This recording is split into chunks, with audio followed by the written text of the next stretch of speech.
Ooh. Hello, everyone, and welcome to Paula's Soapbox Live. I am here with the creators and stars of the hit Instagram web series Daughters of Pop. Each 15-second episode is set in a reality show format, and it focuses on the lives of fictional characters Beth Henley and Chloe Valentine. But before I introduce you to the ladies behind these characters, take a look at this episode from season 3. Tape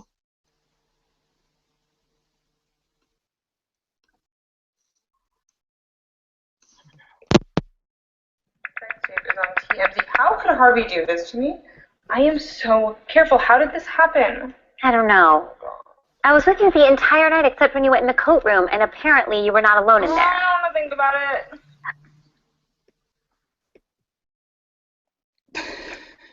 We are going to the show actresses Heather Lee Moss and Anna Borchert. Hello. Hi, guys. Did you see and hear the clip okay? Oh, yeah. Okay, good. Sometimes there's I get a technical glitch when I try to play a video clip, and sometimes it works, so it's really good when it works. Love it when it works. That was awesome. When technology works, it's good. When it doesn't work, it's really bad. Exactly. Well, thank you guys for coming, especially you, Anna. I had no idea you were sick and not feeling well, so I can totally empathize with that. So as I mentioned, the two of you have this web series on Instagram called Daughters of Pop. So how did this idea come about? I think we were trying to think of a creative way to do something a little bit different, not do a typical web series. And we were both interested in new technology and finding a way to tell stories using new technology and a new medium. We first explored Vine, and we found out that was just a little bit too short for us as far as telling a story. Right. And so we did some research, and we kind of ended up on Instagram, and it's worked out really well for us. The 15-second format's just enough. Definitely. And Heather is being very kind. Heather kind of came to me with the idea and was like, look, I've done shorts. I'd been in a short of Heather's, and she was like, they're not working for me. I have this idea. Would you be interested in kind of pursuing it? So it was really kind of her. I think you had been to like a new media festival or something, and you had been kind of interested, and so she kind of came to me, and we started talking about it and kind of the things we wanted to do and see, and it just kind of evolved from there. Right. Yeah, so that's why you didn't choose something like YouTube as opposed to you wanted to do new media. Exactly, right. And kind of completely different, something that, lots of our friends have web series. There's a lot on YouTube that almost feels normal now. It's not as unique. It's not pushing kind of the boundaries of how you tell stories. And like Heather said, we were kind of, she had looked at Vine, and we had looked at Vine and all the different things you could do there. And we kind of hit on Instagram and realized that there was a unique way to tell a story that was going to be very challenging, but ultimately doable. Right. Yeah, I think that you're right. I mean, 15 seconds is just enough and it takes no time to get caught up. So, right. You watched like all 3 of our seasons in like 15 minutes. So. Right, exactly, yeah. How do you shoot the series? Do you shoot it like 15 segments at a time, or how does that work? It's scripted for the 15-second sections, basically. So we shoot a whole season in 2 days, usually. Yeah. And we do shoot them in the 15-second segments and then move on to the next one. Yeah. Which most of the time is really great. It's harder, when we have a lot of people involved, it's harder to do, but it's really, it works out pretty well. We can get a whole season in 2 days. Yeah. So you have the whole season mapped out, and then you wow. Yeah, well, in that way, it's kind of done as traditional as possible with kind of like the way like TV and web series are. So, Heather writes an entire, 30 episode or 25 episode season. Mm-hmm. We kind of work the story out that way, and then Heather sits down and writes it in those 15-second segments, which still boggles my mind a little bit. As to how she like bangs them out in like a day. It's insane. Well, but you do. It's just because it's so much fun. Like, I feel like we understand this world so well, and now we've done it 3 times, and I just feel like we get it now in a way that, yes, it took me a lot longer the first season to write those episodes. It took about a week of us like hammering out the voice of the character. But now it's like, yes, we get an idea and I can sit down and just crank it out, which is so much fun. Yeah. Well, and it's, like you said, it's unique. No one really has a web series. As far as I know, you're the only web series on Instagram right now. Well, we are the only one who's done like a long commitment like this. Like we have 84 episodes. There was a Halloween horror miniseries, and then an art world series out of New York with some NYU kids. Yeah. But nobody has done as much content as us that we know of. Yeah, and no one's releasing it daily the way we are. Or they'll release it daily, but it's done like mini-series style, so it's 10 days in a row and that's it. And then there's, a long break. We really tried to produce daily content for people to kind of heighten it and really explore the world. And you've done 3 seasons now, and you're on hiatus right now, correct? Yes, we're on a little hiatus, yeah. So when is season 4 coming? We're not really Go ahead, Anna. Go ahead. I was just kidding. We're kind of figuring that out still. We've been looking to, every season we kind of look to explore the world more, and we look to kind of make it bigger and more lush almost, and kind of just do it bigger. So we're kind of figuring out some different options. We're looking to bring in possibly some exciting guest stars and do some new places in LA, or maybe get out of LA a little bit. So we're kind of figuring out some logistics, and we've been talking to partners and possibly doing sponsorships and some brand native advertising and brand partners. And so we're just kind of figuring out how we're going to make it all work so that we can kind of keep upping the ante the way we like to over the last 3 seasons. Right. So it's going to get more complicated as you go, it sounds like.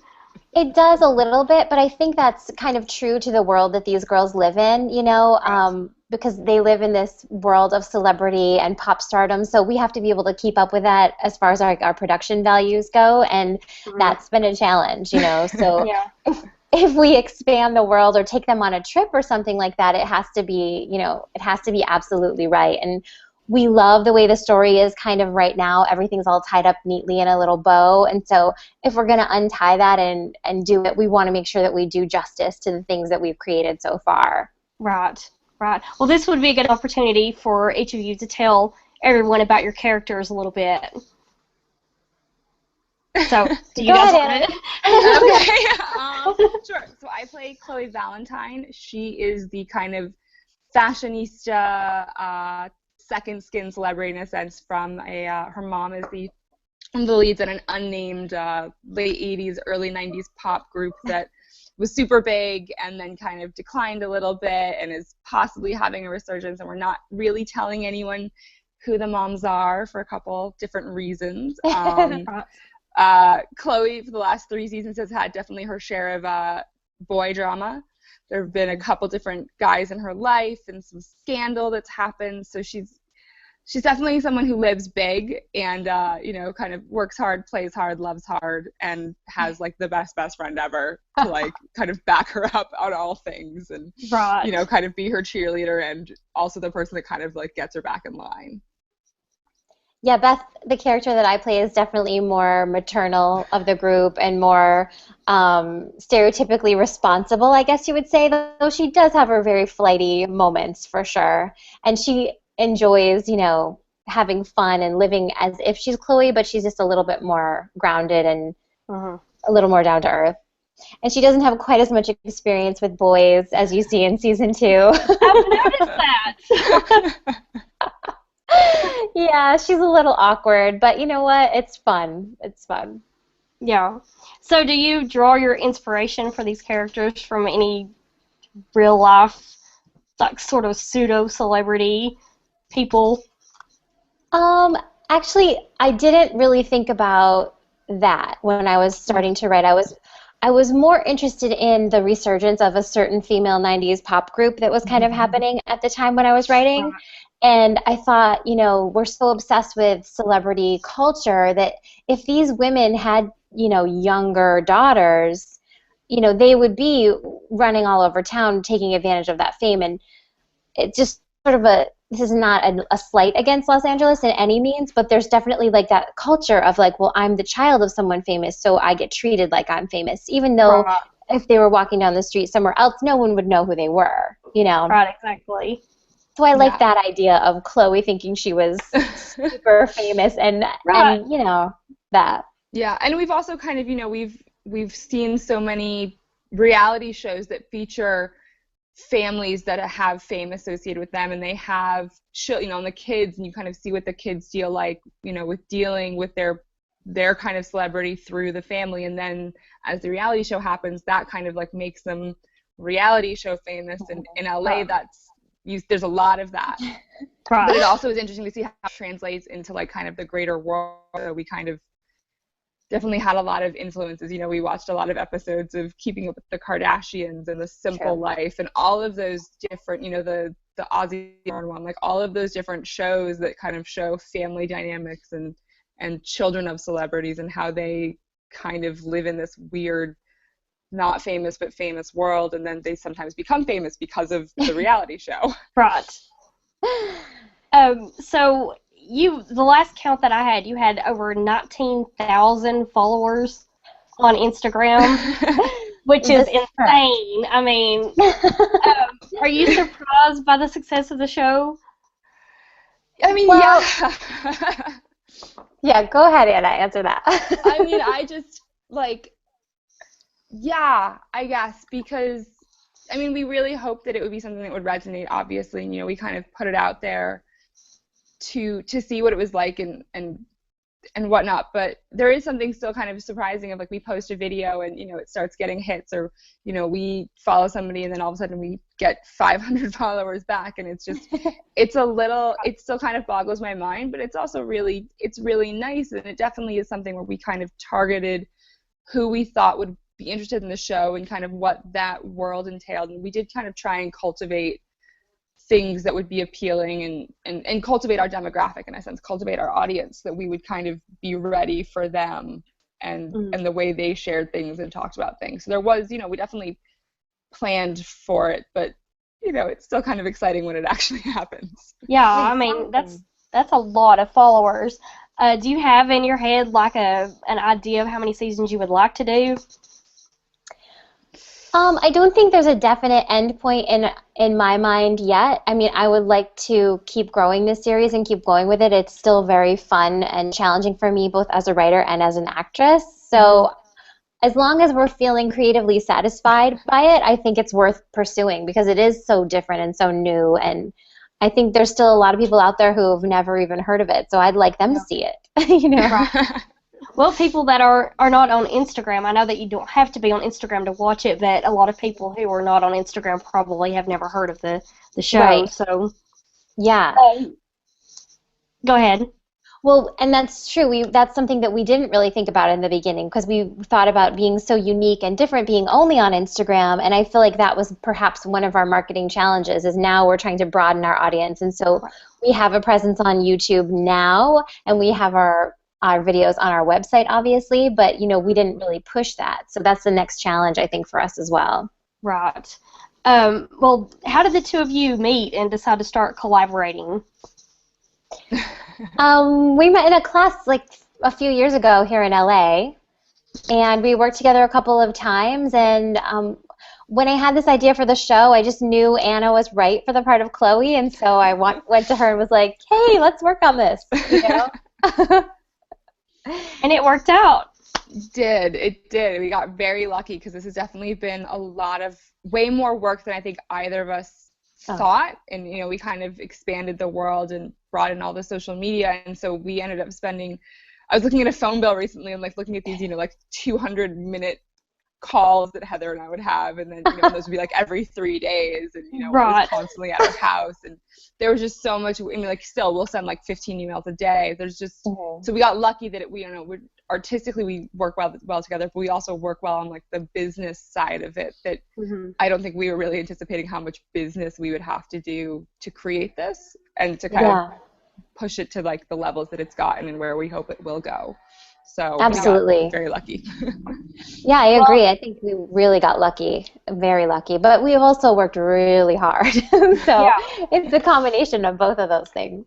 Well, it shows in the show, and obviously that you've worked hard, and to have that many followers, you have to work hard on the business side of things to Mm-hmm. grow Absolutely. that audience. Yes. So, Anna knows. what, She's usually glued to her phone. Oh yeah. yeah, I am constantly on social media at this point, checking and commenting and liking, and it's right. that's really been the way that we've kind of worked with our audience and kind of met them and kind of been able to interact, because there is actual interaction. It's not just like a bot or something.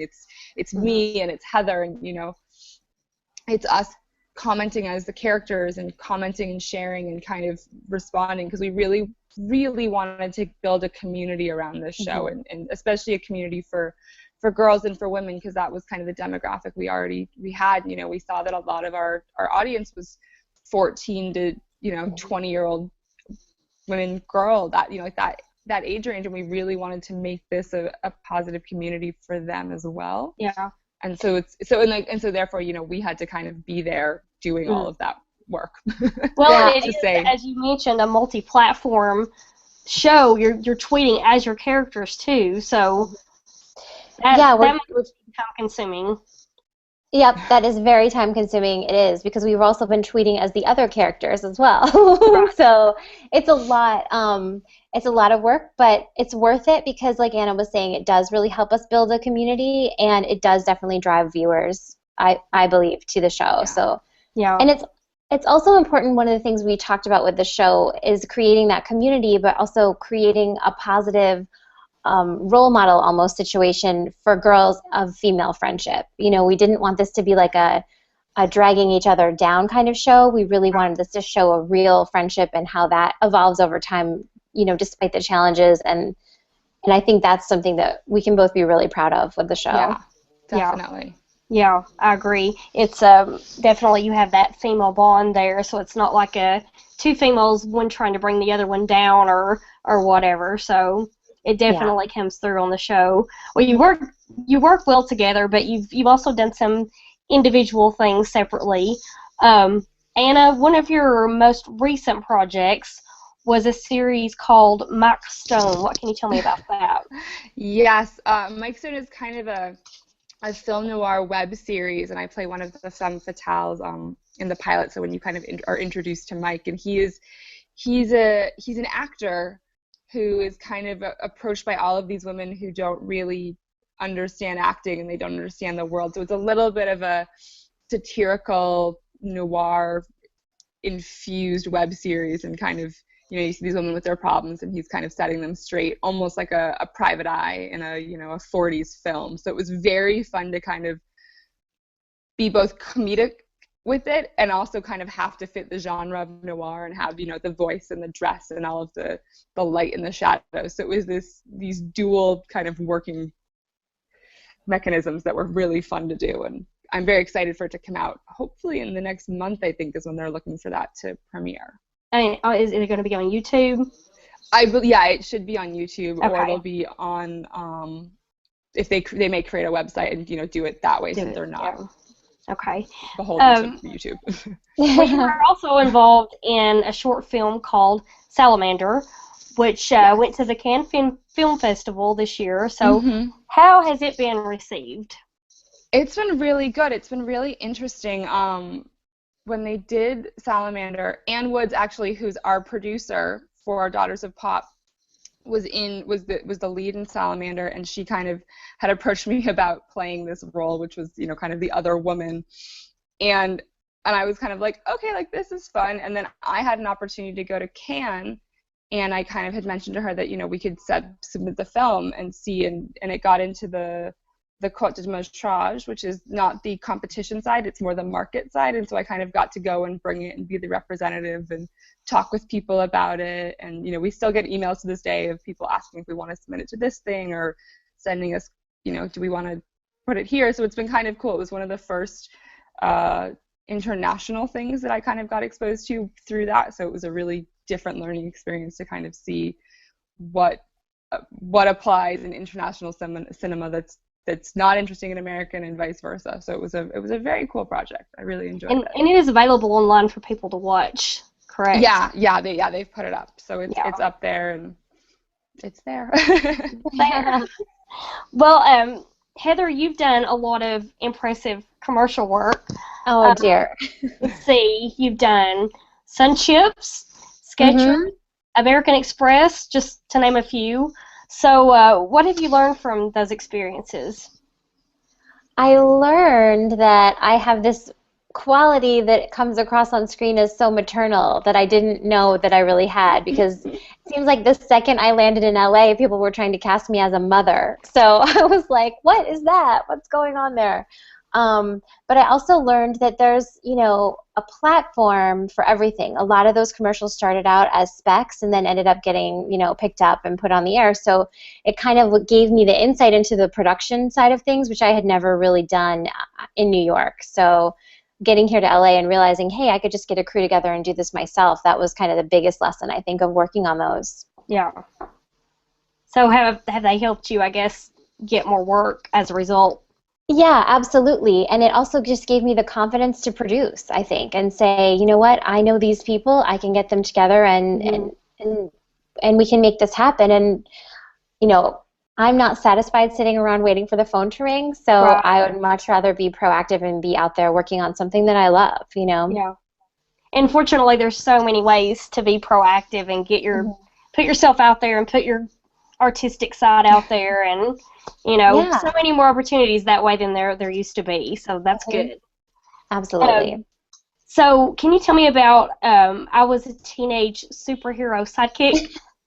Sure. Actually, this is so funny because this movie, I worked on it, I want to say 2 years ago maybe, and it's just coming out now because there was so much CGI that they had to do and so many things in post as far as like making people fly and things like that. It's Right. really kind of funny look at the superhero genre, and I have a small part in it, but it was a really fun project.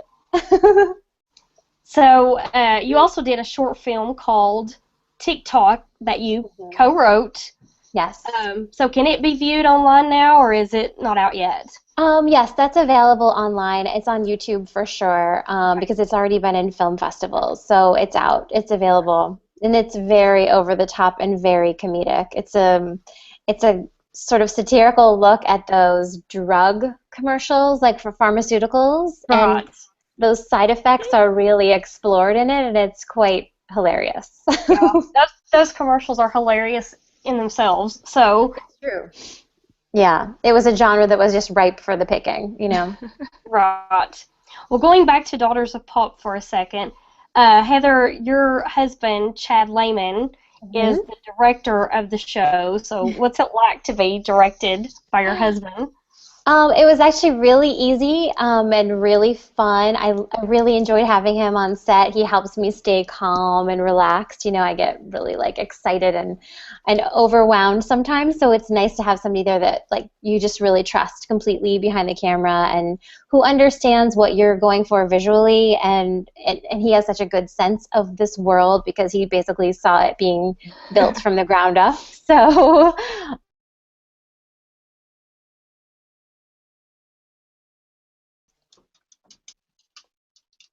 Yep, you cut out for a second. Oh, okay, sorry. It was just, No, it's okay. overall, it was a great experience. He was really helpful, and he helped, keep everybody together. It was a good experience. Yeah. Well, you are also a singer-songwriter, and I actually listened to some of your stuff online. Oh, So, yeah, you're very talented. thank you. So, are there any plans to incorporate music into Daughters of Pop since you are Daughters of Pop singers? It's interesting because we did talk about in the beginning because some of the first producers we talked to were like, oh, it'd be so much more interesting if you guys were pop singers, and we were like, no. No, I like this angle better. I think you definitely have a lot more material to work with. But I do try to sneak in singing as much as possible. I sing in a couple episodes, just being silly. So yeah, I'm sure that will work its way into whatever we do next. Yeah. Well, I look forward to seeing that. You guys, that was all of my questions. Do you have anything you would like to add, or maybe something I forgot, something else you would like to promote, or another project coming up perhaps? I think we just want to encourage people to sign up for our YouTube channel if they haven't seen the show. Okay. And tweet with us. We're always available via Twitter. Right, Anna? Yes, always. And especially if you're, we were talking about kind of how you can catch up. We do have on our YouTube page the ability to kind of binge watch. So you can do a playlist and you can watch all of season 1, all of season 2, all of season 3.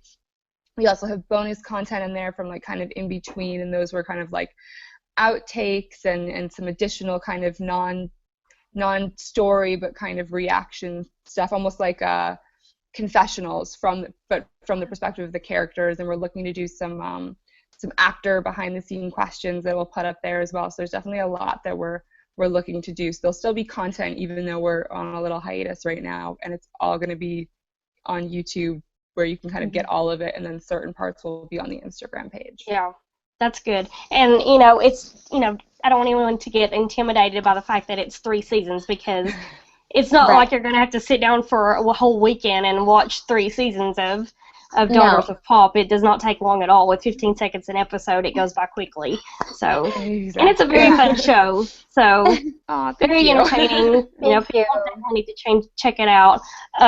So it's available on your website, on Instagram, and on YouTube right now. Yes. Okay. All right. Well, I guess that's it, unless you guys have something else you would like to add. No one had any questions on Twitter, so I guess we covered most of it. So, but yeah. So. Perfect. Well, thank you, Paula. Thank you. I appreciate it. Yeah, absolutely. Thank you guys for coming, and I wish you the best of luck with the show. And I get to feeling better. Absolutely. Oh, thank you. So, okay. Well, good night, you guys. Thanks for coming. Thank you. Thank you. Bye.